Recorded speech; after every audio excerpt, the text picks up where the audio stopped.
आपने साल के स्टार्टिंग में बोला था कि भाई इस साल एलर्जी बहुत होगी, स्किन प्रॉब्लम बहुत होगी। इतना एक्यूरेट मैम कैसे, मतलब मैं आज आपके पॉडकास्ट में बोलकर जाती हूँ, आने वाले टाइम में आपको लोगों को पेट से जुड़ी हुई समस्या बहुत दिखाई देगी। ये साल सूर्य का है, अजीब सी गर्मी पड़ना, रैशेज होना, लोगों का अपने आप को क्रॉच कर लेना, उसके बाद उनको चोट लग जाना। मैम आजकल नेगेटिव एनर्जी का भी बहुत शोर शराबा रहता है। आप एस्ट्रोलॉजी में देखते हो कि नेगेटिव एनर्जी बहुत, ये कितना सच है? मतलब ऐसी कोई भविष्यवाणी जो आपने की और बिल्कुल ऐसी एक्यूरेट बैठी कि भाई आप खुद भी सोच गए यार मैंने इतनी एक्यूरेट भविष्यवाणी कैसे कर दी? मेरे मुखमंडल पे मेरी माता रानी का आशीर्वाद है, वो बैठती है, वो करती है। और दिसंबर में ही जब 2026 शुरू नहीं हुआ था तब मैंने बता दिया हो कि बंगाल इस बार मोदी जी जीतेंगे। बहुत मजाक उड़ाया लोगों ने, बहुत ट्रोल किया। बिना कुंडली के भी भविष्य मतलब देखा जाता है या दिया जाता है? कुंडली होना जरूरी नहीं है। अगर आप ऐसे ऐसे लोगों को जानती हूँ मैं, आपसे सिर्फ हेलो बोलना है और वो आपके बारे में सब कुछ बता देंगे, बस मन होना चाहिए। एक आदमी के अंदर ऊर्जा होती है कि उसको देखकर भी हम अपनी लाइफ को चेंज कर सकते हैं, मतलब ऑरा चेंज हो सकता है। रवि जी, अगर आप मेरे सामने बैठे हैं, मैं आपके सामने बैठी, तो आपकी ऊर्जा भी मुझे अट्रैक्ट कर रही है, मेरी भी कर रही है। और कहीं मैंने आपसे हाथ मिला लिया तो ये ऊर्जा बहुत ही ज्यादा हम दोनों को टच में आ गई, तो वो और भी ज्यादा चेंज हो सकती है। तो मुझे तो सामने बैठने से पता चल जाता है ये इस परेशानी के लिए आया है और इसका ये हल है। ज्योतिष को आजमाइए, उस पर बिलीव करिए।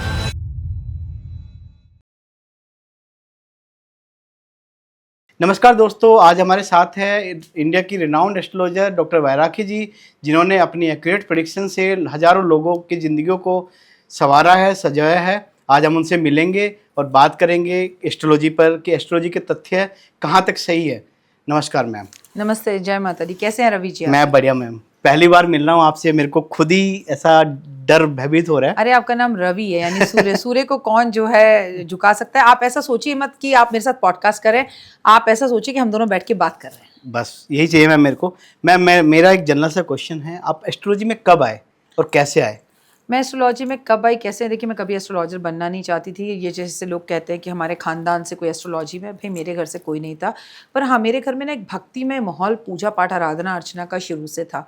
और मैंने एस्ट्रोलॉजी शादी के बाद सीखी है। मेरी मम्मी को मैं हमेशा कहती थी कि मुझे टीचर बनना है, बट घर के कुछ हालात ऐसे थे कि मैं टीचर नहीं बन पाई। मैं जब बहुत छोटी थी, क्लास 6 में, मतलब 5th में ही मैं वनस्थली विद्यापीठ राजस्थान चली गई थी और मैंने वहाँ पर अपनी 12th तक की पढ़ाई की है। वहाँ से वापस आई तो मैं हैदराबाद चली गई। मैंने इलाहाबाद यूनिवर्सिटी से अपनी ग्रेजुएशन करी है और हैदराबाद में मेरी मुलाकात मेरे पतिदेव से हुई और मेरा उनसे विवाह हो गया। ये बात है 1999 की, जब मैं उनसे मिली। 2000 में मेरी शादी हो गई और 2000 में शादी होते ही उन्होंने मुझे बोला, तुम जो बोलती हो ना वो सही हो जाता है, तुम्हारी सिक्स सेंस बहुत तेज है, जैसा कहती हो वैसा हो जाता है, व्हाई डोंट यू रीड। मैंने कहा मैं ना आजकल वो कुछ कार्ड्स देखती हूँ लोगों को पढ़ते हुए। आपको मालूम है रवि जी, जब 1999 था या 98 था, जब एस्ट्रोलॉजी को कोई इतना मानता नहीं था और ना ही इसके कोई इंस्टीट्यूट हुआ करते थे, तो मैं अक्सर मॉलों में काउंटर लगे हुए देखती थी, एग्जीबिशंस में। तो वहाँ एक मैम थी, श्वेता मैम, वो मेरी गुरु हैं। उनसे मैंने जाकर बोला मुझे एस्ट्रोलॉजी सीखनी है, तो उन्होंने मुझे टैरो सिखाए, उसके बाद रेकी सीखी, उसके बाद जो है फेंगशुई सीखा, उसके बाद वास्तु सीखा, उसके बाद एक एस्ट्रोलॉजी में एक हमारे गुरुजी हैं, वो हमारे घर आते थे, काफ़ी एज थी उनकी, और वो मुझे घर आकर एस्ट्रोलॉजी सिखाते थे। बस इसी तरह से शादी के बाद मैं जो भी कुछ हूँ मेरे हस्बैंड की वजह से हूँ। मुझे बनाने वाले मेरे हस्बैंड हैं। मैं भी यही बात कह रहा था मैम कि शादी के बाद तो लोग बाग पढ़ाई छुड़वा देते हैं कि भाई हमारे घर की बहू पढ़ेंगे नहीं, और आप एस्ट्रोलॉजी में अपना भविष्य बना रहे हो, तो ये तो बहुत बड़ी बात होगी। ये बड़ी बात है, क्योंकि कौन कहता है कि हर कामयाब आदमी के पीछे एक औरत होती है। बहुत सारी देश में ऐसी कामयाब औरतें भी हैं जिनके पीछे आदमी है। तो that all credit goes to my husband. और उस टाइम पर देखिए, मेरी शादी जब हुई, मेरी कोई ज़्यादा एज नहीं थी, तो बड़ा शौक था फटाफट से कि कुछ करने का। तो मेरे हस्बैंड की गुड़गांव में जॉब हुआ करती थी, वो जाते थे, मेरे पास पूरा दिन फ्री होती थी मैं। तो उस टाइम पर क्लासेस और कोर्सेज़ होते थे, कोई ऑनलाइन चीज़ें होती नहीं थी, हमें क्लासेस लेने जाना पड़ता था। कभी पटेल नगर जाती थी, कभी मेरे को जो है करोल बाग जाना पड़ता था। तो वो एक शौक था। और नई नई मेट्रो भी शुरू हुई थी, कई जगह पे मेट्रो थी, कई कई जगह पर ऑटो कर जाते थे। तो बस ऐसे ही जो भी सीखा हस्बैंड से सीखा। मतलब स्ट्रगल लाइफ, पूरी स्ट्रगल लाइफ तो बचपन से ही है। मैं कोई बहुत अमीर है। घर में पैदा नहीं हुई, बहुत गरीब घर में, निमित घर में पैदा हुई थी। फादर की छोटी उम्र में ही डेथ हो गई थी। उसके बाद फिर वनस्थली चली गई थी। मैंने बोला मैं 5th में ही वनस्थली चली गई थी। जैसे बहुत स्ट्रगल रहा, हॉस्टल में ही रहकर मैंने अपनी पूरी पढ़ाई की, वापस आई और मेरी शादी हो गई। ठीक है मैम। मैम आप बहुत प्रेडिक्शंस करती हैं, इतनी भविष्यवाणी, सटीक भविष्यवाणी, मैं खुद भी आपको फॉलो करता हूँ जी। तो ऐसी कोई भविष्यवाणी जो आपने की और बिल्कुल ऐसी एक्यूरेट बैठी कि भाई आप खुद भी सोच गए यार मैंने इतनी एक्यूरेट भविष्यवाणी कैसे कर दी? नहीं, मैंने ऐसा कभी नहीं सोचा कि मैंने कितनी एक्यूरेट भविष्यवाणी कर दी। मुझ में मैं और घमंड तो बिल्कुल भी नहीं है। मैं कुछ भी नहीं करती रवि जी। मेरे मुखमंडल पे मेरी माता रानी का आशीर्वाद है, वो बैठती है, वो करती है। और अब मैं कहूँ कि मैंने की, तो आपसे ज़्यादा इस बात को कोई नहीं जानता। मैंने सबसे ज़्यादा पॉडकास्ट आप ही के यहाँ पर किए हैं, चाहे वो विराट कोहली को जीतने का हो, चाहे दिसंबर में ही जब 2026 शुरू नहीं हुआ था तब मैंने बता दिया हो कि बंगाल इस बार मोदी जी जीतेंगे। बहुत मजाक उड़ाया लोगों ने, बहुत ट्रोल किया। ऐसे रेखा गुप्ता जी जो है इस बार मुख्यमंत्री बनेंगी दिल्ली की, वो हो। ऐसी बहुत सारे प्लेन क्रैश की, या लाल किला के पास आतंकवादी हमला भारत में इस वक्त हो सकता है, उसमें डॉक्टरों के इन्वॉल्व होने का होगा। ऐसी तो घनश्याम के साथ कई भविष्यवाणियां हैं जो आप ही ने शूट करी हैं और आपको पता चल जाएगा। मुझसे ज़्यादा तो शायद आप ही जानते हैं उनके बारे में। तो मेरे को ऐसा कभी नहीं लगा कि ये मैंने कैसे बता दिया और ये कैसे हो गया। मैं बताने वाली कोई हूँ ही नहीं, जो बताती है वो माता रानी बताती है। मैम एक आम आदमी होता है जो जिसके पास कुंडली भी आई थिंक आजकल मुश्किल मिलती है, ठीक है, तो वो बिना कुंडली के भी भविष्य मतलब देखा जाता है या जिया जाता है? रवि जी, जो टैरो कार्ड रीडिंग होती है उसमें हमें किसी कुंडली की जरूरत नहीं होती। जो फेस रीडिंग होती है हमें उसमें किसी कुंडली की जरूरत नहीं होती।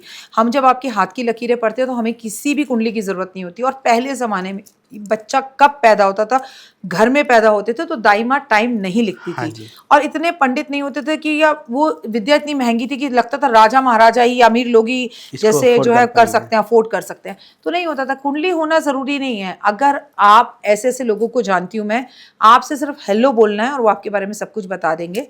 और बस मन होना चाहिए।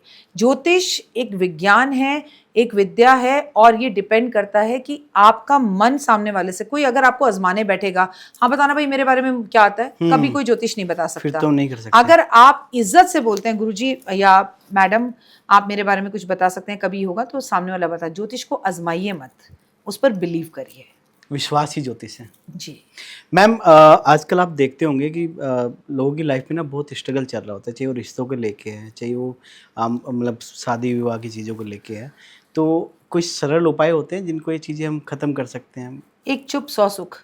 पहले तो रिश्तों में इज्जत दीजिए, गर्माहट लेकर आइए, रिश्तों में अपनापन दिखाइए। रवि जी, आज हम मामा चाचा ताई के घर जाते नहीं, एकल परिवार है, परिवार छोटे हो गए हैं, हम एक एक बच्चे करते हैं, तो बुआ नहीं होती, कहीं मामा नहीं होते, कहीं चाचा नहीं होते।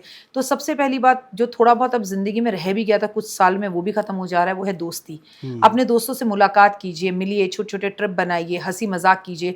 आधा स्ट्रेस, आधी परेशानी, आधी तकलीफ इसी में खत्म हो जाती है, लेकिन हम करते नहीं। और दूसरा ना, आजकल हम लोगों को जज करने लगे हैं, तो वो जज मत करिए। दोस्ती में, रिश्तेदारी में जज नहीं होना चाहिए। अगर आपका कोई दोस्त गरीब है तो भी वो आपका दोस्त है, कोई अमीर है तो भी वो आपका दोस्त है, कोई सेलिब्रिटी है तो भी वो आपका दोस्त है।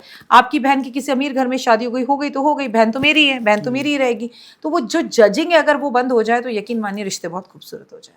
लेकिन मैम होता क्या है ना, आजकल दोस्ती भी सबसे नहीं हो सकती है, एक अच्छा दोस्त भी पहचानना पड़ता है, बनाना पड़ता है। देखिए, सच्ची दोस्ती तो सिर्फ शोले पिक्चर में थी, अमित हाँ, जी की हाँ जी। और धर्मेंद्र की। आज की तो नहीं हो सकती। मैं उन दोस्तों की बात कर रही हूँ जो आज से 20 साल पहले तक आपके साथ थे। वही। वो दोस्ती दोस्ती थी। अब तो जी। कोई दोस्ती, अब तो सिर्फ कॉम्पिटिशन है। कंपटीशन बहुत हो गया दोस्ती जी। को लेकर।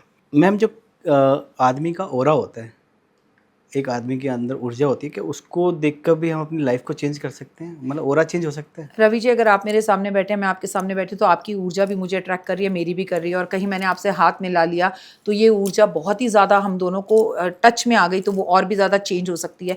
अगर आप अपने कपड़े इसको पहनने के लिए दे देते हैं, ये आपके कपड़े पहन लेते हैं, तो भी ऊर्जा एक्सचेंज हो जाती है।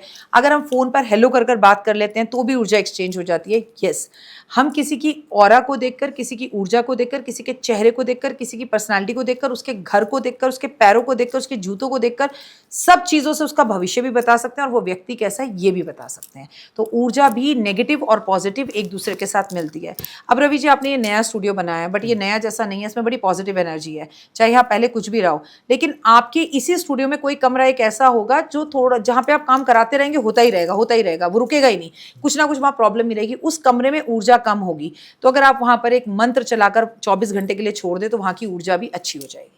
मैम आजकल नेगेटिव एनर्जी का भी बहुत शोर शराबा रहता है, आप एस्ट्रोलॉजी में देखते हो कि जी। नेगेटिव एनर्जी बहुत, कि भाई इसको ये हो गया, उसको हो गया, ये कितना सच है? मतलब 100% सच है। नज़र खुद की लग जाती है। लोग पूछते हैं, आपने कहा हमें नज़र लगी है, तो हमें किसकी नज़र लगी? किसी की नज़र। कोई थोड़ी ये सोच के, ओ अच्छा रवि जी आज मिले, मैं नज़र लगा दूंगी, ऐसे कोई नहीं आता। रवि जी आज तैयार हुए, उनकी पत्नी ने कहा आज बड़े हैंडसम लग रहे हो, आपके बच्चों ने कहा आज तो पापा बहुत अच्छे लग रहे हो, आपने खुद को शीशे में देखा, दो लोगों के यार कमा ये कलर तो मुझे बड़ा अच्छा लग रहा है, खुद की भी लग जाती है। आप जिंदगी में साइकिल पे चलते थे, एकदम से मर्सिडीज गाड़ी पर आ गए, तो आप खुद को कहोगे यार मेरा सपना पूरा, मैं इस काबिल हो गया, खुद की नज़र। तो कभी ऐसा नहीं है कि कोई इंसान जान के आपको, दूसरी बार जलने वाले तो आपके कंपटीशन में आपके फ्रेंड्स, आपके कुलीग्स, दुनिया है जो आपको कहीं ना कहीं जलन देगी देगी। और इस जलन से बचने के कुछ उपाय मैम? आप लोगों की बात बिल्कुल ना सुने, इग्नोरे नमः, ये मंत्र जाप है, कानों को बंद कर लें, अपने ईश्वर अपने प्रभु का नाम लें, राम नाम का नाम जप करते रहें। राम से रावण बहुत जलता था, चिढ़ता था, सीता को पाना चाहता था, सीता मैया को बार बार कहता था कि मुझे अपना लो। क्या हो गया? जलने वाला जो जलता है आपसे वो खुद ही जलकर राख हो जाता है, आपका कुछ नहीं बिगड़ता, बरशर्ते आपको उससे फर्क नहीं पड़ना चाहिए। मैम आपकी ना मैं एक रील देख रहा था, वो मेरे दिल पे ना चुभ गई, बिल्कुल चुभ गई, मतलब वो ऐसा कर गया कि मतलब इतना एक्यूरेट कौन बोल सकता है। आपने साल के स्टार्टिंग में बोला था, किसी टाइम मेरे को याद नहीं है, कि भाई इस साल एलर्जी बहुत होगी, मतलब स्किन्स प्रॉब्लम बहुत होंगी, ठीक है, और वो मेरे को, मेरे परिवार को, हमने खुद भी झेला है, ठीक है। तो इतना एक्यूरेट मैम कैसे, मतलब ठीक है, मैं समझता हूँ कि भाई आप बोलते होंगे कि भाई 2-4 महीने बाद एक प्लेन क्रैश होने वाला है, मैं सब कुछ समझता हूँ, लेकिन इतना एक्यूरेट मैंने ये सिर्फ डॉक्टर वैरागी से सुना है। Thank you so much Ravi ji, ये आपका प्यार है, इसके लिए बहुत बहुत धन्यवाद। लेकिन स्किन एलर्जीज होना और आगे आने वाले टाइम में तो आंखों से जुड़ी बीमारी, आंखों की एलर्जी, वो हम बचपन में चश्मे लगाते हैं ना, आंखें आ गई हैं, ऐसी वाली बीमारी भी आ सकती है। क्योंकि देखिए सीधा मैं आपको हिसाब बताती हूँ, जब आपने मुझसे ये सवाल पूछा या आपकी फैमिली के स्किन एलर्जी से गुजर रही है, उसका टाइम आप समझिए कि शुक्र कहाँ पर बैठा हुआ है। शुक्र जहाँ पर बैठा हुआ है वो उच्च की राशि है, नीच की राशि है, वो किस हालात में है। तो शुक्र का एक रीज़न होता है स्किन एलर्जी देने का, बुध का एक कारण होता है स्किन एलर्जी देने का, ये साल सूर्य का है। अजीब सी गर्मी पड़ना, रैशेज होना, लोगों का अपने आप को क्रॉच कर लेना, उसके बाद उनको चोट लग जाना। मैं आज आपके पॉडकास्ट में बोलकर जाती हूँ, आने वाले टाइम में आपको लोगों को पेट से जुड़ी हुई समस्या बहुत दिखाई देगी, इतनी दिखाई देगी, अपेंडिक्स फट गया, पेट का ऑपरेशन हो गया, लीवर की प्रॉब्लम आ गई, एसिडिटी हो रही है, इतने लोगों के ऑपरेशन होंगे जो आपने, जो हर दूसरा घर से एक बच्चा, एक व्यक्ति आपको हॉस्पिटल में दिखाई देगा, और ये किसी तरह से कोविड से कम नहीं होगा। आप अभी भी देख लीजिए हॉस्पिटल भरे हुए हैं, मतलब इतनी बड़ी बड़ी महामारी चलेगी, अभी चल रही है, जो हमें अभी। शॉर्टकट में अभी भी जनवरी से लोगों के घर में पेट से जुड़ी समस्या सबसे ज्यादा हो रही है। मैं खुद झेल रहा हूँ मैम। अभी आप तमन्ना हमारे साथ हाँ, पॉडकास्ट करते हैं, उसका बच्चा हॉस्पिटल वही में, हॉस्पिटलाइज है, मैंने सुना है वो भी। मैम आप न्यूरोलॉजी, टैरो और रेकी तीनों करते हैं, ठीक है। तो जो आप, जब आपके पास कोई भी आपसे कुछ भी उपाय लेने आता है, तो आप कैसे उसको जानते हैं कि भाई इस पे ये टैरो का काम करेगा, या फिर उस पे आपकी न्यूरोलॉजी या सॉरी वास्तु काम करेगा, या कुछ भी ऐसा काम करेगा? मेरे तो जानने से रवि जी कुछ होता ही नहीं। जब इंसान आता है आपके पास, आपका कोई भी परिवार का हिस्सा आता है, वो अपना माइंड मेकअप कर कर आता है। मैं उन्हें समझाती हूँ टैरो कलर नहीं, हमें तो कुंडली दिखानी है। अच्छा कुछ कुंडली दिखाते हैं, मैं कहती हूँ टैरो कलर नहीं, हमें तो कुंडली। तो लोग अपने आप ऑक्यूपाई हैं। अब वो ज़माना नहीं गया जब आप किसी को कुछ समझा सके। आजकल लोग डॉक्टर के पास जाते हैं, उनके हमें बहू को डिलीवरी होने वाली हो, डॉक्टर साहब आप ऑपरेशन कर दो, डॉक्टर कहेगा नहीं ये लंबी है, अच्छी खासी है, बच्चा भी नीचे आ गया है, आराम से हम नॉर्मल डिलीवरी कर सकते हैं, पेन्स भी आ जाएंगे इसको। नहीं नहीं, आप तो लोग ना पहले से ही अपने आप में डॉक्टर हैं, अपने आप में सब एडवाइजर हैं। अब ना वो पहले वाला ना जो सम्मान वाली बात थी ना, जी आप बता दीजिए, जो आप कहेंगे वो कर लेंगे, वो बहुत कम लोगों में, मैं ये नहीं कहूँगी खत्म हो गई। और दूसरी बात, मुझे ना टैरो, एस्ट्रोलॉजी ये सब करने की कोई ज़रूरत नहीं है। रवि जी आपके पास स्टूडियो में जब कोई फ्रंट कैमरा में आता है, जब आता है स्टार्टिंग में आपके यहाँ, तो आपको पता होता है कि ये इतने पैसे देगा नहीं देगा, इसका मेरे साथ बनेगा नहीं बनेगा, शूट होगा नहीं होगा। कोई आप बचपन से तो ये कर नहीं रहे हैं, स्टूडियो का काम अभी शुरू किया है आपने, लेकिन आप भी इतना भाप लेते हैं। तो मुझे तो इस फील्ड में 20 से 22 साल हो रहे हैं ऑलमोस्ट, ठीक है। तो मुझे तो सामने बैठने से पता चल जाता है ये इस परेशानी के लिए आया है और इसका ये हल है। मैम आजकल ना मतलब मैं देखता हूँ कि ज्योतिषी बहुत सारे लोगों को डराते भी हैं, ठीक है। वो सिर्फ एक रेमेडीज़ के चक्कर में डराते हैं कि आप ये कर लो वो कर लो, ठीक है। क्या ये सही है? देखिए मैं ज्योतिष होकर कभी किसी ज्योतिष की बुराई नहीं करूंगी, नंबर 1 बात। और मैं आपको बोलूँ कि डराते तो आप डरते हैं, तो वो डराते हैं। आज 1 लाख एस्ट्रोलॉजर यूट्यूब पर हैं, ये आपकी समझ है, उनका बैक देखिए वो कहाँ से आ रहे हैं। कल के उठे हुए 4 लोग अगर आपके सामने आ रहे हैं, आपको बोल रहे हैं। आज कोई भी व्यक्ति चमत्कार चाहता है। आप बताइए राखी जी कि क्या नंबर लिखूं मेरे पास पैसा आ जाए। रवि जी आप दिल से बताइए, नंबरों को लिखने से पैसा आ जाएगा? नहीं तो आएगा। सारे बच्चों को स्कूल छोड़ना, पढ़ाना लिखना बंद कर दो। एक बाप की 6 औलाद हैं, सबके शुक्र पर्वत पे नंबर लिख दो, शाम तक पैसा ही जाएगा। हम ये बात क्यों भूल जाते हैं कि पैसा सिर्फ मेहनत करने से आता है, हाथों में नंबर लिखने से नहीं आता। और अगर वो हो जाए तो फिर अभी आप एक जो है एक बहुत अच्छी एंजल है, उसे बुला लीजिए, आप जितना पैसा दोगे वो एंजल आपको दे देगी। तो भैया फिर वो एंजल का नाम जाकर मजदूरों को बताओ, वो इतनी गर्मी में तपकर सड़क पर नंगे पैर काम कर रहे हैं, वो एंजल का नाम लेते रहेंगे, सारा दिन पैसा आता रहेगा। स्टिल मैं यहाँ किसी की बुराई नहीं कर रही, मुझे नहीं पता आता है या नहीं आता, मैं प्रैक्टिकल एस्ट्रोलॉजर हूं और मुझे मालूम है कर्म ही प्रधान है। अगर किसी एंजल को बुलाने से महाभारत जीती जाती तो श्री कृष्ण भगवान को महाभारत में खुद उतरना नहीं पड़ता या नंबरों को नहीं लिखना पड़ता। मैं वही बात बोल रहा हूँ मैम। आपने अभी जब मैं आपसे अभी पॉडकास्ट कर रहा था तो आपने बोला कि मैंने आपसे पूछा कि भाई रिश्ते बहुत ख़राब हो रहे हैं, तो आपने बोला बस चुप रहना सीख जाओ। ठीक है, आपने ये नहीं बताया कि रिश्तों के लिए आप ये चीज़ कर लो तो आपके रिश्ते ठीक हो जाएंगे। तो ये चीज़ें मायने रखती है, लेकिन आप हाथ पे ये लिख लो, आप पान के पत्ते पे ये लिख के वो कर दो, तो वो तो कहीं ना कहीं फिर आपको नहीं, मैं तो ये कहती हूँ अगर ऐसा है, हो सकता है हम गलत हूँ, वो बिल्कुल सही हूँ, मैं आपको हाथ जोड़ के कहती हूँ बहुत अच्छी बात है, लेकिन आप ये प्रैक्टिकल करके दिखाओ कि मैं सड़क पर जा रही हूँ, इस मजदूर को लिख रही हूँ और 24 घंटे तक हमारा कैमरा ऑन रहेगा, देखते हैं इसके पास पैसे कैसे आएंगे, तब मैं मानती हूँ। बहुत बड़ी बात कह दी मैम आपने। प्रैक्टिकल मैम आजकल जो तलाक वाली चीज़ें बहुत चल रही हैं, ठीक है, आप ब्रेकअप मान लो या तलाक मान लो, उसमें ग्रह काम करते हैं या आपसी व्यवहार काम करते हैं? नहीं, ग्रह कुछ काम नहीं कर रहे आजकल रवि जी। ग्रह तो खुद आदमियों के मजबूर हैं। ना तो कुंडलियां मिलाकर लोग शादी कर रहे, थोड़ी बहुत मिलाते हाँ हैं, बहुत। अपने ही ऐप पे कह लेते हैं हमारे 36 में से 32 गुण मिलते हैं राखी जी जी, जी हो गया। हमारे 29 मिलते हैं, हो गया। ना भुकटी दोष मानते, ना गण दोष मानते, ना नारी दोष मानते, ना ही लोग आजकल ये मानते हैं कि भैया तुम्हारा गोत्र क्या है। ठीक है, उसके बाद मुहूर्त नहीं मानते कि मंगलवार कर रहे हैं, शनिवार कर रहे हैं। उसके बाद रीति रिवाज हमारे जो मांगलिक कार्य होते हैं ना, शादी से पहले हल्दी, मेहंदी, कुमकुम, वो सब खत्म हो गया है। अब 99 पॉइंट्स हल्दी का मतलब है पीले कपड़े पहन लो, चश्मा लगा लो, पीली छतरियों पे आप जो है हल्दी लगवा लो। और हल्दी क्यों नहीं लगाने देते मेकअप आर्टिस्ट? पूरा मेकअप काला हो जाएगा, नहीं लगाओ जी, उपटन लगा लो। तो वो लड़की जो पूरे शरीर में पीला कर कर, अपने गुरु को एक्टिव कर कर, जब पीला पीला बनकर पीले सोने में आपके घर आती थी तो वो आपकी लक्ष्मी बन जाती थी।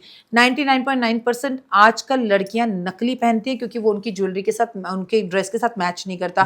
फिर एक छमछमाती छमछम करती हुई मेहंदी लगाकर, रेड कलर के कपड़े पहनकर, आलता लगा के जो लड़की घर आती थी आपके, अब वो क्योंकि हमारी हीरोइन है ऑफ वाइट, क्रीम वाइट, इस तरह के कपड़े पहन रही हैं तो वो पहन रही है। तो आप शादी में तलाक का मतलब रीजन मेन जो मैं मानती हूँ वो है कि हम संस्कारों को नहीं मान रहे, हम चीजों को नहीं कर रहे, हम पूजा नहीं करते, हम इन थक गए हैं, हम 99.9% रीले बनाने में लगे रहते हैं और हम चीजों को प्रॉपर तरीके से फॉलो ही नहीं करते। मेहंदी की एक रात शादी से पहले होती है, अगले दिन हल्दी लगती है। आज दुल्हन 4 दिन पहले मेहंदी लगाकर बैठ जाती है कि उस टाइम पर फिर मैं डांस नहीं कर पाऊंगी।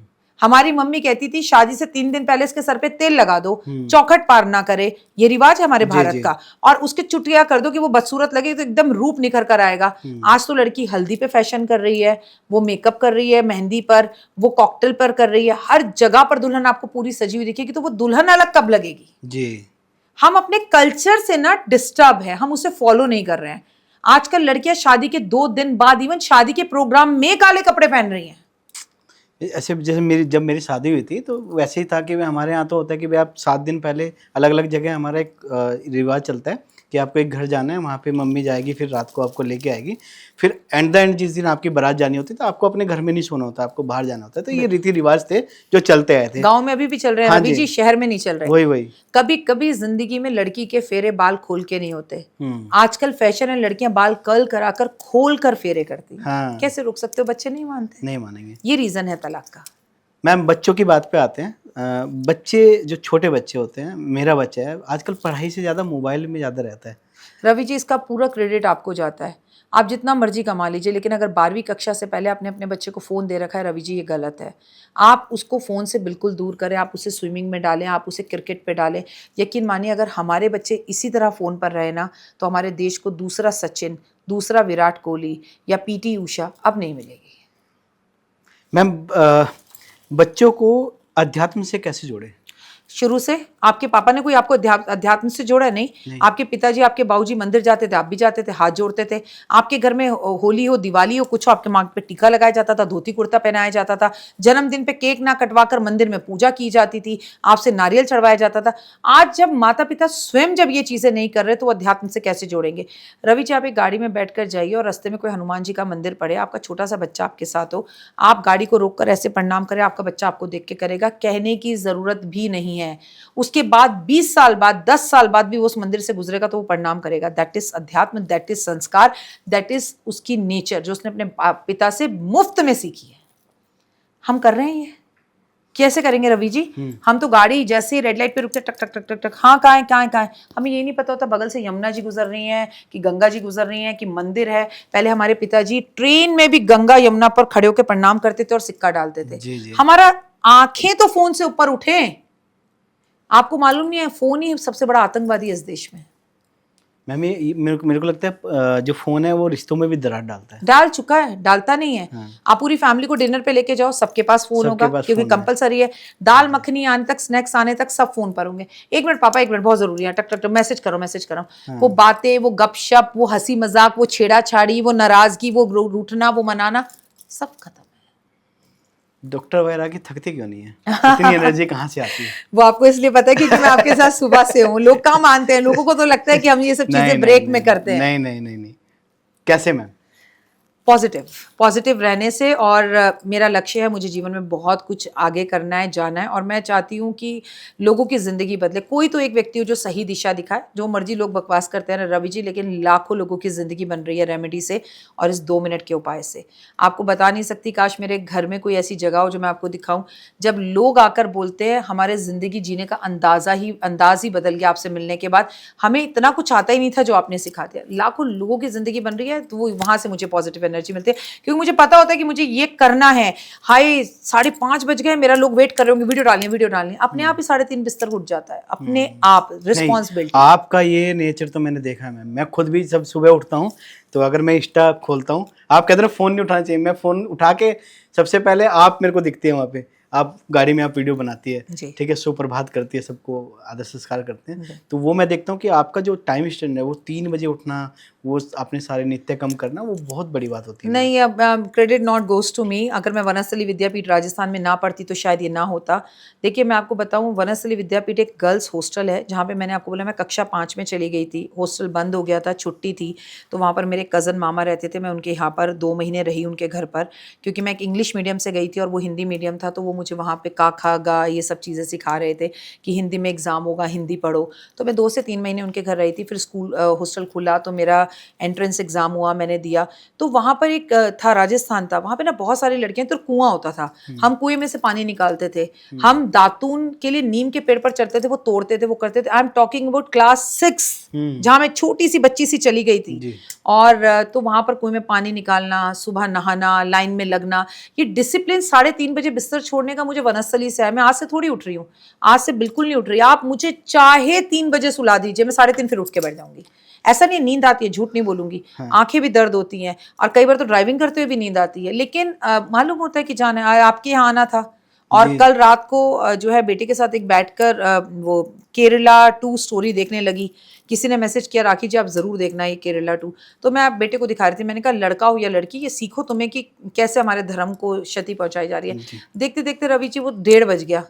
लेकिन बड़ा मंगलवार, आज मंगलवार है, आज चतुर्थी है, आज गणेश जी की भी पूजा करनी है, आज सुंदरकांड भी करना है। वो एक दिमाग में होता है, भागो आज मंदिर भी जाना है, चींटियों को खाना, ये दुनिया भर की रिस्पॉन्सिबिलिटीज होती हैं। और नेचुरली आपके पास सुबह सुबह पहुंचना था, 8 बजे मेकअप भी कराना था। तो वो अपने आप जब आपके ऊपर जिम्मेदारी पड़ती है ना, तो आप हो। मोदी जी कैसे करते हैं? जैसे मोदी जी करते हैं, पूरे देश की जिम्मेदारी है, तो मुझ पे देश की तो नहीं तो कम से कम 25 से 30 लाख लोगों की जिम्मेदारी है, तो वो जिम्मेदारी उठा देती है।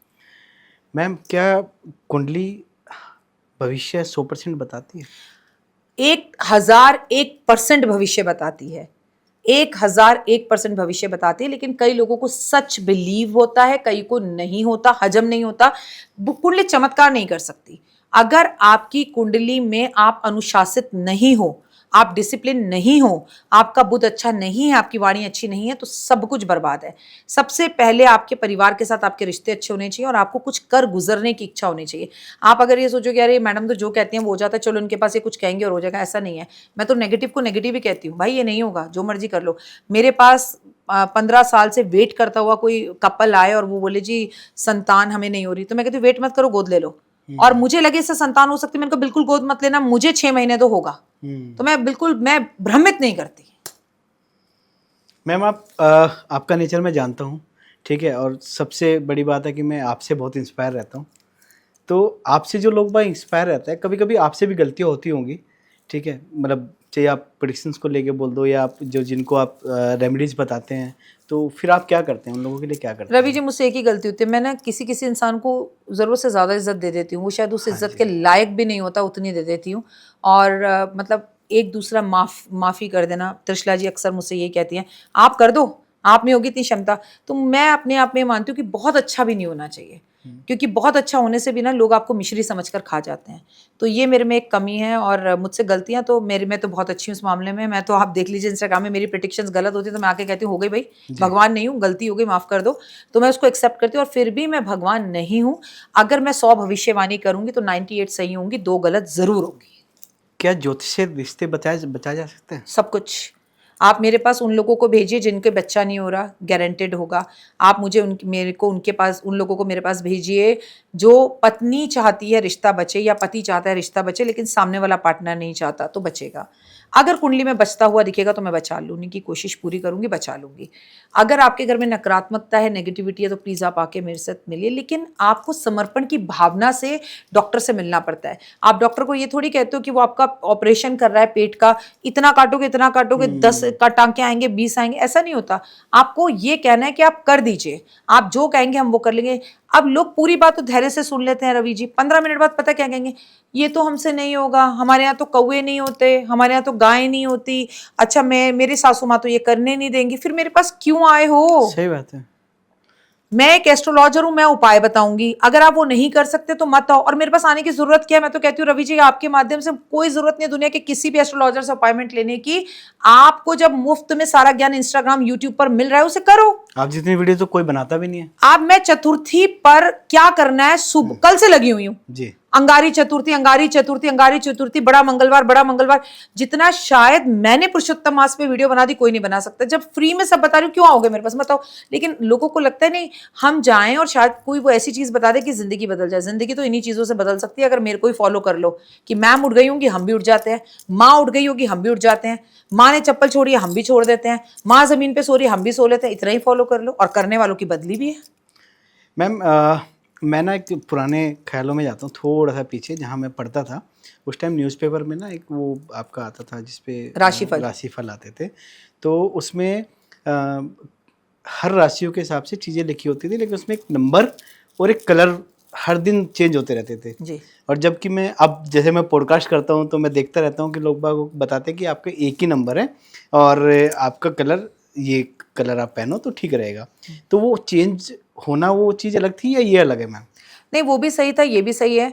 मैं आपको बताती हूँ रवि जी, हर दिन का एक कलर ज़रूर होता है, पर पहले इतना ज्ञान नहीं था, पहले इंटरनेट नहीं था, एस्ट्रोलॉजी नहीं थी। अब सोमवार को सफ़ेद रंग होता है, मंगलवार को लाल होता है, बुधवार को हरा होता है, गुरुवार को पीला होता है, शुक्रवार को फिर से चमकीला होता है या सफ़ेद होता है, शनिवार को फिर से काला नीला, या काला नीला छोड़ दो तो बैंगनी होता है, संडे को ऑरेंज कलर होता है। तो दिन के कलर तो सालों से चले आ रहे हैं। आप तो दिन के छोड़ दीजिए, हमारे देश में तो महीने के भी कलर है। बैसाख मास में ये पहनो, चैत्र मास में ये पहनो, अगर जेठ का महीना चल रहा है तो हल्के कॉटन के कपड़े पहनो, कॉटन के कपड़े पहनो। और हमारे यहाँ क्या कहते हैं, कार्तिक मास में मोटे ऊनी कपड़े पहनो। तो मैंने तो महीने के हिसाब से भी हैं, तो वो उस टाइम पे उस हिसाब से महीने के हिसाब से कलर बताते थे।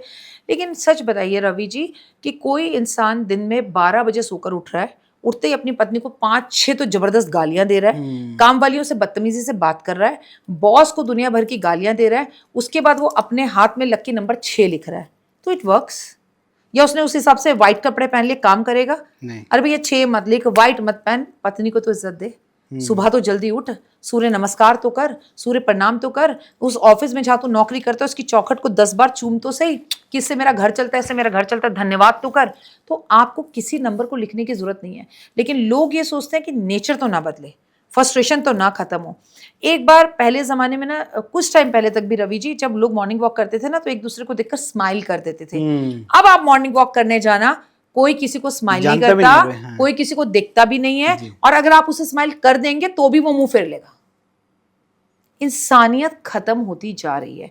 People are try to become a so practical. आजकल पड़ोसी, किसके घर में पड़ोसी रहता है वो पता नहीं, और रहता भी है तो नमस्ते नहीं करना जी। पहले राम राम भाई साहब, राम राम बहू जी, सब ठीक है, शांति, बच्चे, भाभी कैसी है, सब खत्म। मिलना मिलाना, वो रिश्तों में अपनापन, वो एहसास, वो मिसिंग है हमारे जीवन में। मैम, रिश्तों पे बात चल रही है तो जैसे आजकल ना रिश्ते बड़े मतलबी हो गए हैं, ठीक है। मतलब बच्चा कमाएगा नहीं तो बाप से रिश्ते बिगड़ जाते हैं, ठीक है। मतलब वो पैसे से लेके रिलेटेड लेके चीज़ें होती हैं। पत्नी को अगर आप पैसे नहीं दोगे तो आपसे रिश्ते बिगड़ जाते हैं। तो ये जो मतलबी रिश्ते हो गए हैं, इनको सुधारा जा सकता है मतलब? नहीं, आज की अगर ये सुधारा जाएगा तो फिर ये कलयुग कैसे रहेगा, कलयुग का अंत कैसे होगा, फिर सतयुग कैसे आएगा? नहीं सुधारा जा सकता। पैसे हैं तो आप कैसे हैं, चाहे रिश्ता कोई भी हो। ये दुनिया का यथार्थ सत्य है, इसे समझिए। क्योंकि पहले हम एक नौलखा साबुन से नहाते थे, और एक घर के अंदर रीठा का शैम्पू बनता था, और एक हमारे घर में कोलगेट का पाउडर होता था। अब हमारे 10 लोग, 10 पाउडर, 10 शैम्पू, 10 बातें। We are very very very practical. Hygienic होना ज़रूरी है। अब थोड़ी राख से हाथ धो लेंगे, जी। तब इतनी बीमारियां नहीं थी, तब इतने कीटाणु नहीं थे, तब इतनी मशीनें नहीं थी। तो ये हमारी नीड भी है, हमारी ज़रूरत भी है, और हम उतने ही ज़्यादा अपने शरीर को चमकाने में लगे हुए हैं, अपनी वाणी को चमकाने की जगह। आत्मा का तो हम भोजन कर ही नहीं रहे। हम पिज़्ज़ा खा रहे हैं, खाना खा रहे हैं। अच्छा, अब आप देखिए, ज़्यादातर खाना हम बाहर खाते हैं तो हम बाहर के लोगों की तरफ ज़्यादा अट्रैक्ट होते हैं, और आप अपनी आत्मा का भजन, कीर्तन, हवन, नाम उच्चारण तो करते नहीं। और जो थोड़ा बहुत हो भी रहा है तो वो क्या हो रहा है कि आप नाम दिए जा रहे हैं, भजन क्लबिंग।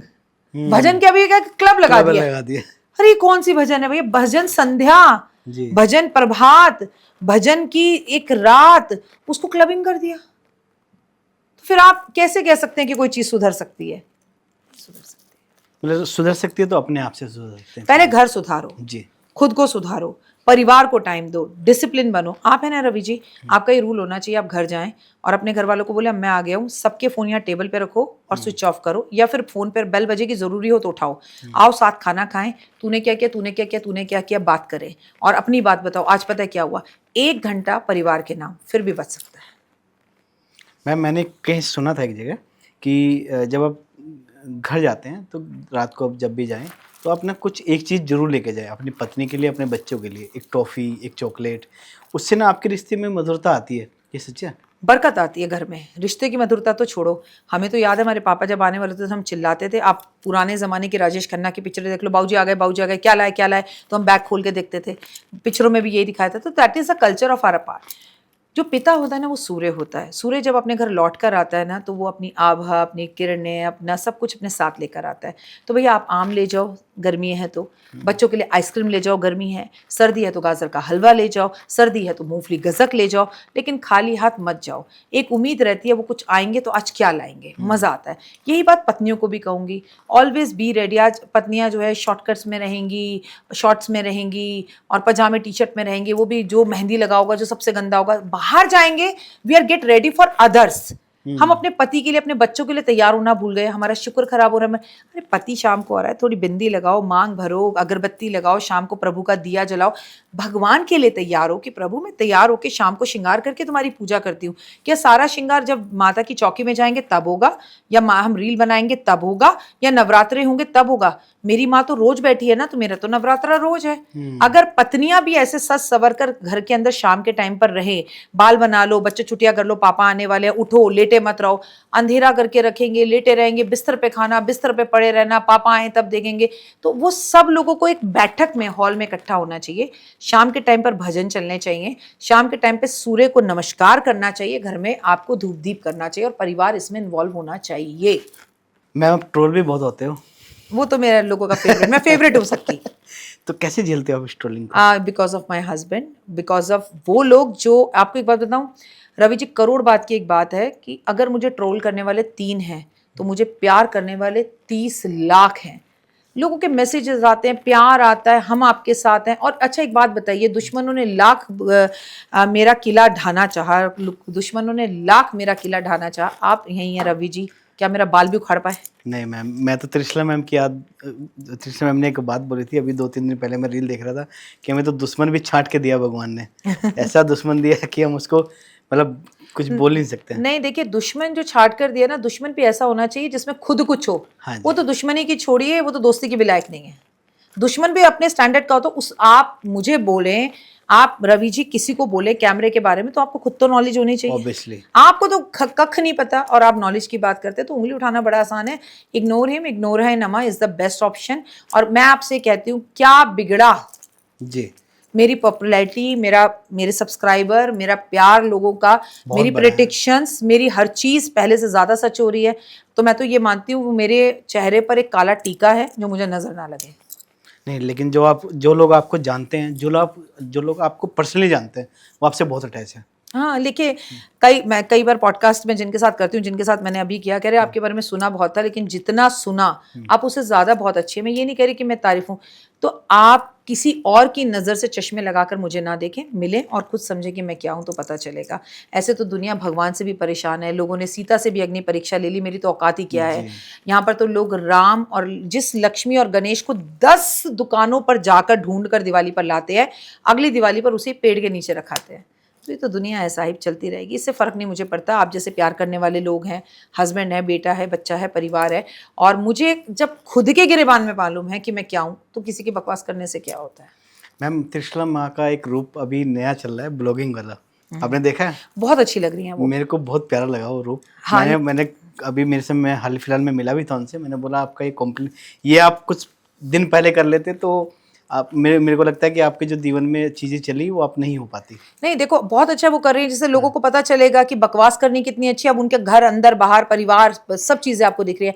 लेकिन देखिए रवि जी, ये मैं कभी नहीं कर सकती, क्योंकि मुझे एक बात मालूम है, ये एक तो वो बहुत बोल्ड है, ठीक है, उनमें ताकत और हिम्मत है, और वो बहुत ही, वो लेडी की जितनी मैं तारीफ करूँ उतनी कम है। लेकिन ना, मेरे को एक लगता है कि एक छोटी सी लाइन होती है पब्लिक में और हमारी पर्सनल लाइफ में, उस लाइन को मैं कभी क्रॉस नहीं करना चाहती। अब एक बात बताइए, ज़िंदगी में सुबह से तो शुरू हो जाती हूँ। सही बात। अभी भी आपके पास यहाँ जाऊंगी तो 10 वीडियो डालूंगी जी। कि भैया आप देख लीजिए कि कल बुधवार है, बुधवार है, बुधवार है। तो अब उसके बाद मैं घर में क्या कर रही हूँ, ये भी जाके मैं ब्लॉगिंग कर दूँ, तो ये मेरे लिए थोड़ा सा मुश्किल है, और शायद मेरी फैमिली भी सपोर्ट नहीं करेगी। जी। बहुत बहुत धन्यवाद मैम, आपने you so मेरे को much. टाइम दिया। वैसे आप मेरे यहाँ डेली आते हैं, मेरे को तो लगता है कि डेली मैं आपके दर्शन करता हूँ। Thank you so much Ravi ji, thank you. मैं तो खुद सबको कहती हूँ कि आपको मेरे साथ पॉडकास्ट करना है, क्रेजी स्टूडियो आ जाइए, मैं कर लूँगी, कोई प्रॉब्लम नहीं है। मेरे घर के पास है, मुझे ईजी, आपका स्वभाव बहुत अच्छा है। और देखिए, जहाँ पर एनर्जीज मिले, मन मिले, वहाँ जाना चाहिए। इज्जत सेकेंडरी है, आप बहुत इज्जत देते हैं, आप बहुत डाउन टू अर्थ हैं, आप बहुत अच्छे इंसान हैं, आप खुद खड़े रहते हैं। कोई कह सकता है कि आप क्रेजी स्टूडियो के मालिक हैं, खुद खड़े होकर आप हमें पानी भी दे देते हैं, तो ये आपका बहुत बड़ा व्यक्तित्व है, और ऐसे इंसान बहुत आगे जाता है। Thank you so much. Thank you Ravi ji, जय थैंक यू माता सो दी। मच। जय माता दी।